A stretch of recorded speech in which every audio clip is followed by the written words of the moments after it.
जय हिंद दोस्तों, रामा मैथ मस्ती यूट्यूब चैनल में आपका स्वागत है। चलिए ले चलते हैं आपको क्लास की ओर।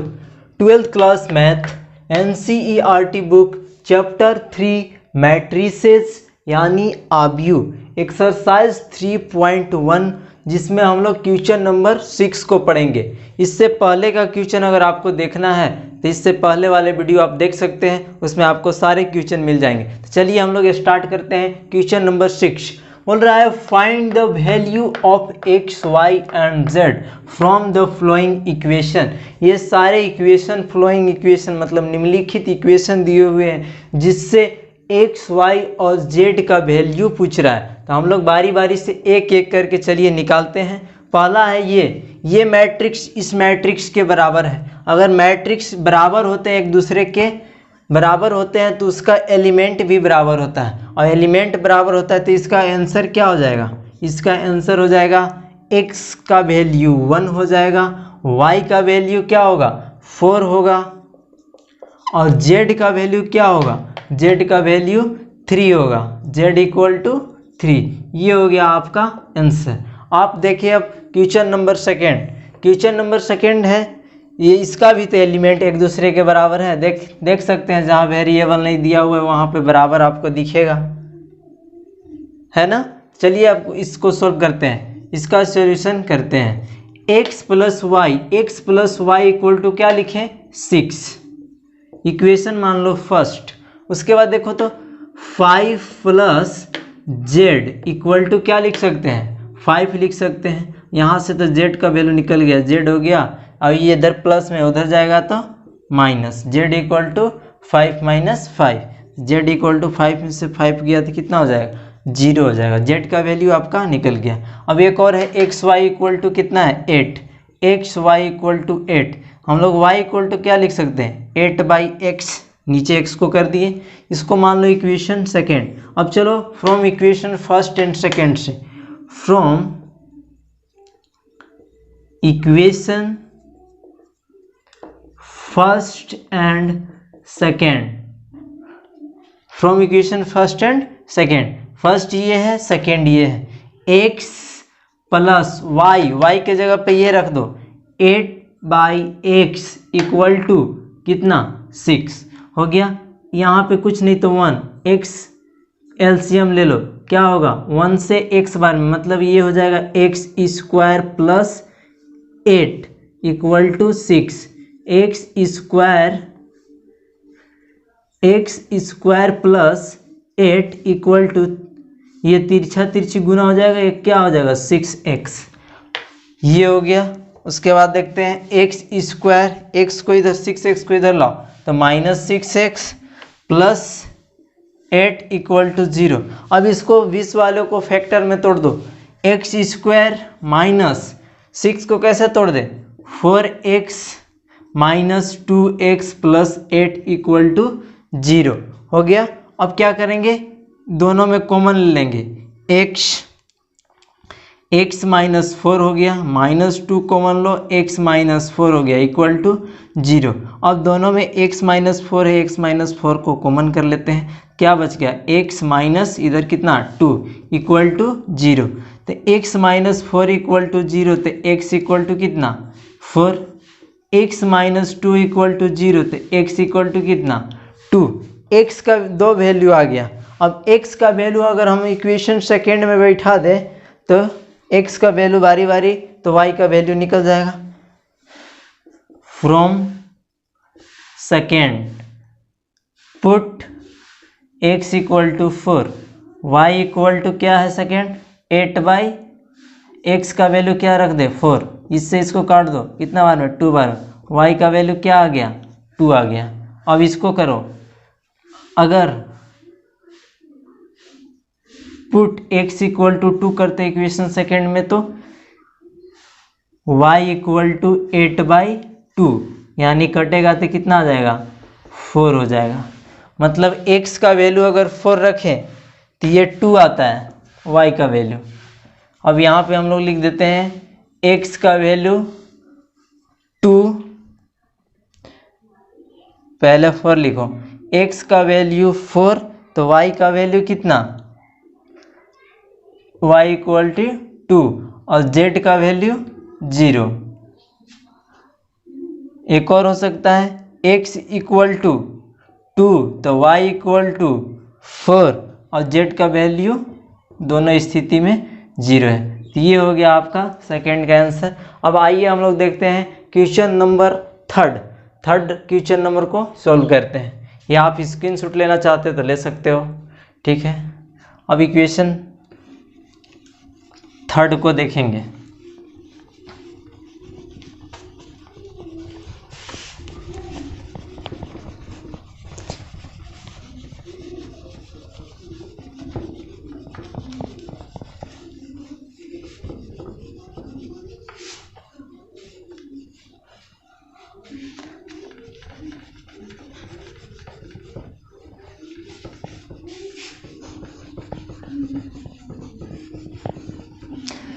इक्वेशन थर्ड है ये, इसका सॉल्यूशन हम लोग यहाँ से करते हैं, ठीक है। x plus y plus z equal to क्या लिख सकते हैं 9। x plus y plus z equal to क्या लिख दो 9। इक्वेशन ये फर्स्ट हो गया। x plus y equal to 5, x plus y equal to 5। Second ले लो इसको। y plus z equal to 7, y plus z equal to 7। ये हो गया थर्ड। चलते हैं हम लोग इक्वेशन फर्स्ट और थर्ड से। क्यों चलते हैं, अगर हम y और z के जगह पे 7 रख दें तो हम लोग का x का वैल्यू आ जाएगा, तो आ जाएगा। चलिए देखते हैं। फ्रॉम इक्वेशन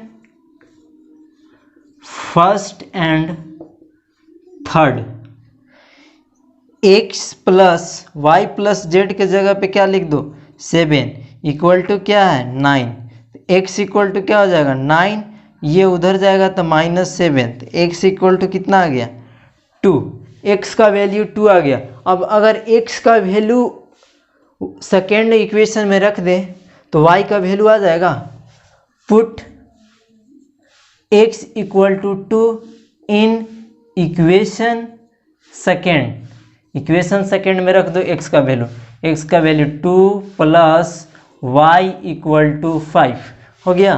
तो y इक्वल टू क्या हो जाएगा 5 माइनस 2, यानी y का वैल्यू क्या आ जाएगा 5 माइनस 2 यानी 3। अब हम लोग देखते हैं z का वैल्यू कैसे निकालेंगे। तो z का वैल्यू अगर y का वैल्यू इक्वेशन थर्ड में पुट कर दे तो z का वैल्यू आ जाएगा। Put y equal to 3 in equation कौन सा थर्ड, ये थर्ड इक्वेशन है।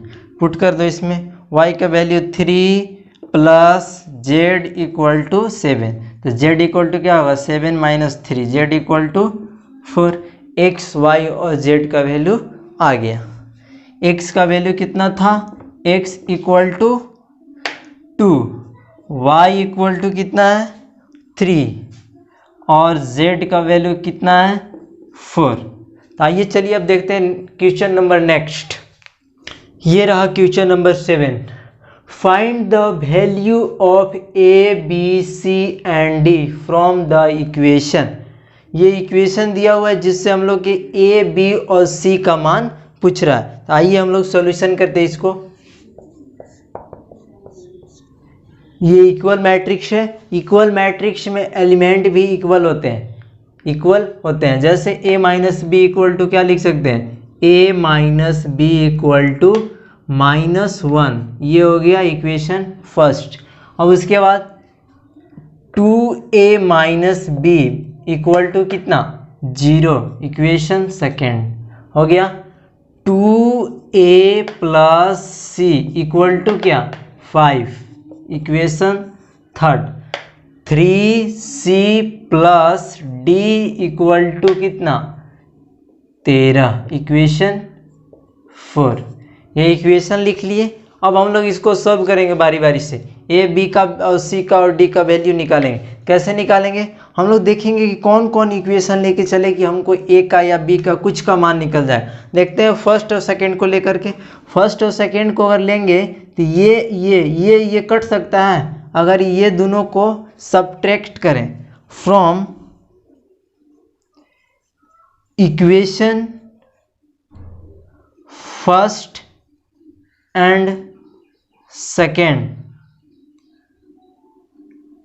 a minus b equal to -1, 2a minus b equal to 0, ये इक्वेशन है। क्या कर देते हैं हम लोग, सब्ट्रैक्ट।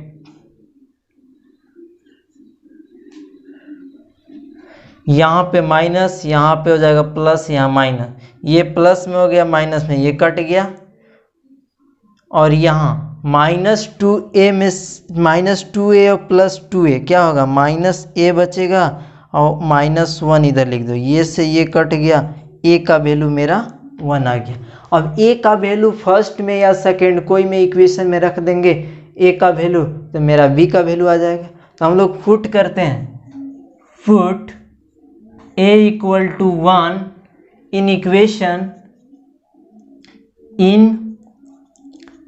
इक्वेशन फर्स्ट, पुट कर दो a का वैल्यू 1, तो 1 minus b equal to -1, minus b equal to क्या आएगा, -1, और ये इधर प्लस में, ये भी उधर जाएगा तो -1, माइनस बी इक्वल टू -2 हो गया।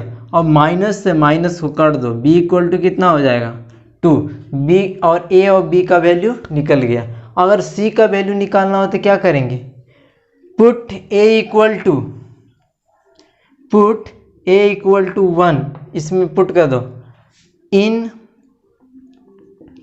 इक्वेशन थर्ड में a का वैल्यू पुट कर रहे हैं, 2 × 1 प्लस c इक्वल टू 5, तो यहाँ हो जाएगा 2 + c इक्वल टू 5, तो c equal to 5 - 2, c equal to 3, c का वैल्यू आ गया 3। अब d का वैल्यू निकालना है तो c का वैल्यू पुट कर दो इक्वेशन 4 में, put c equal to 3 in equation 4, put करते हैं 3 × c का वैल्यू 3 + d इक्वल टू 13, तो ये 3 3 जा कितना आ जाएगा 9 + d इक्वल टू 13 हो गया।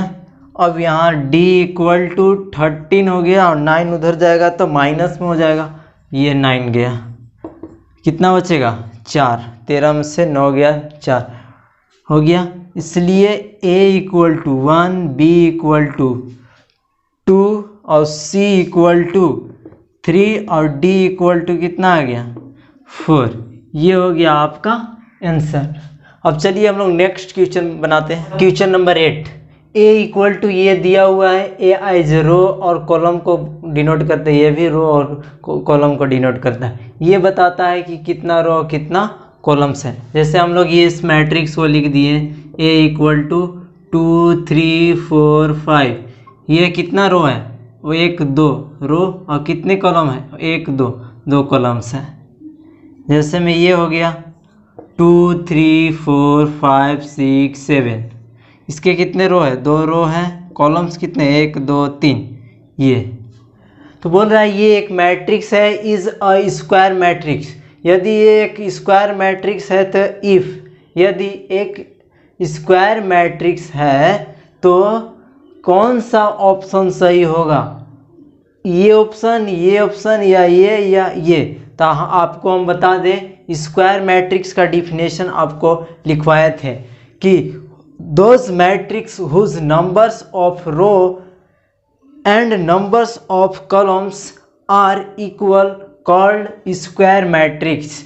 मतलब वैसा अवयव जिसके पंक्तियों की संख्या तथा स्तंभों की संख्या दोनों समान होता है, उसे हम लोग क्या कहते हैं, वर्ग अवयव कहते हैं, वर्ग अवयव कहते हैं। तो वर्ग अवयव कहते हैं। नंबर ऑफ रो और नंबर ऑफ कॉलम समान है तो क्या होगा, C option, square matrix number of row equal to number of column दोनों समान होता है, उसको हम लोग स्क्वायर मैट्रिक्स बोलते हैं। जैसे हम लोग लिख सकते हैं number of rose equal two numbers of column, ये इक्वल है तो वो स्क्वायर मैट्रिक्स होता है। स्क्वायर मैट्रिक्स होता है। जैसे में एक स्क्वायर मैट्रिक्स से देखिए 1 2 3 4 5 6 7 8 9 कितने रो है 1 2 3 3 रो, कॉलम्स कितने 1 2 3 मतलब 3 = 3 है। m बोलते हैं इसको और n बोलते हैं इसको, रो को m n। तो ये हो गया आपका। अब चलते हैं नेक्स्ट क्वेश्चन। ये रहा question number 9। Which of the given values of x and y make the following pairs matrices equal? x के किन मानों के लिए, x and y के किन मानों के लिए ये निम्नलिखित इक्वेशन है वो इक्वल है। इसको हम लोग इक्वल कर लेते हैं, मान लेते हैं कि इक्वल करके और सोल्व करके देखते हैं, शायद इक्वल होगा तो ठीक है, नहीं होगा तब वो ठीक है। तो चलिए देखते हैं। 3x + 7 = कितना 0, 3x = कितना -7, x = कितना -7/3, y + 1 = क्या 8, y = कितना 8 - 1 यानी 7 हो गया। और देखते हैं 2 - 3x = 4 है, तो -3x इधर उधर जाएगा तो क्या हो जाएगा माइनस में, 3x = कितना 4 में से 2 गया 2, अगर x = लिखे तो -2/3 आ गया। x का 2 वैल्यू आ गया, ये आ गया एक और ये आ गया। एक ही मैट्रिक्स का इक्वेशन में x का 2 वैल्यू आ रहा है, यानी ये मैट्रिक्स इक्वल नहीं है, ये मैट्रिक्स इक्वल नहीं है। और इक्वल मैट्रिक्स नहीं होगा तो हम लोग इसको सॉल्व नहीं कर सकते, इसलिए ऑप्शन बी होगा, not possible to find. Okay, ये क्वेश्चन। अब चलते हैं अगला क्वेश्चन नेक्स्ट 10। ये रहा question number 10। The number of all possible matrices of order 3/3 with each entry 0 और 1 is option A 27, option B 18, option C 81, option D 512 ना। तो हम लोग देखते हैं, ये इसको हम लोग सॉल्यूशन करते हैं। कैसे सॉल्यूशन करेंगे, इसका ऑर्डर क्या है, ऑर्डर दे दिया हुआ है 3/3 ऑर्डर, और उसमें एलिमेंट 2 तरह के हैं। एलिमेंट कितने तरह के हैं, एलिमेंट का मतलब होता है अवयव, 0 और 1, यानी नंबर ऑफ एलिमेंट्स कितना हो, 2 तरह के एलिमेंट्स हैं, ठीक है, 2 तरह के एलिमेंट्स हैं। और ऑर्डर कितना है 3/3, बोल रहा है कि 3/3 के कितने मैट्रिक्स बना सकते हैं अगर 0 और 1 2 तरह के इसमें एलिमेंट है। तो देखिए आपको हम दिखाते हैं, 2 तरह के एलिमेंट है, तो हम लोग number of matrices, number of total possible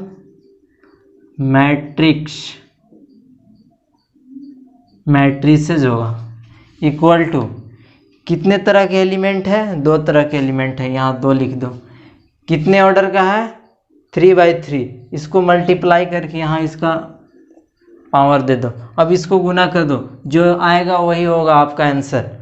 जैसे कि 2 × 2 × 2 × 2 × 2, 1 2 3 4 5 6 7 8 और 9, 2 दूना 4, 4 दूना 8, 8 दूना 16, 16 दूना 32, 32 दूना 64, 64 दूना 128, 128 दूना 256, 256 दूना 512, यानी इसका आंसर हो जाएगा 512। यदि आप इस क्वेश्चन को नहीं समझे होंगे तो आपको एक बार फिर बताता हूँ, दूसरा टाइप का एक और क्वेश्चन देकर। अगर इसमें 3 टाइप का एलिमेंट है, एक 1 एक 0 है, एक 1 एक 3 है, और इसका ऑर्डर हो गया आपको 2/2 ऑर्डर, तो इसको कैसे बनाएंगे, बोल रहा है कि the number of all possible matrix of order इतना विथ ईच एंट्री। अगर एक मैट्रिक्स है जिसमें एंट्री कौन कौन कर रहा है, 0, 1 और 3, 3 टाइप के एलिमेंट एंट्री कर रहा है, तो उसका ऑर्डर 2×2 है, तो उसका पॉसिबल नंबर ऑफ मैट्रिक्स मतलब कितने प्रकार के मैट्रिक्स बना सकते हैं। तो आपको इसको दिखा देते हैं। अगर ये 2×2 है तो यहाँ लिख दो 2×2 और यहाँ है 3, मतलब 3 टाइप के हैं, 3 टाइप के हो गया, 1, 2 और 3 टाइप के एलिमेंट है। अब हम लोग ये total number of total possible matrices कितना हो जाएगा, हम क्या बताए थे कि जितने प्रकार के एलिमेंट होते हैं वो लिख दो, 3 प्रकार के एलिमेंट है 3, और इसका ऑर्डर कितना है 2×2, यानी दोनों को गुना करके लिख दो तो 4 हो जाएगा। अब 3 के पावर 4 मतलब कितना, 3 गुना 3 गुना 3 गुना 3, 3 तिया 9, 9 तिया 27, 27 तिया 81, यानी इसका आंसर कितना हो जाएगा 81। उम्मीद करता हूँ कि आप समझ गए होंगे। Thank you.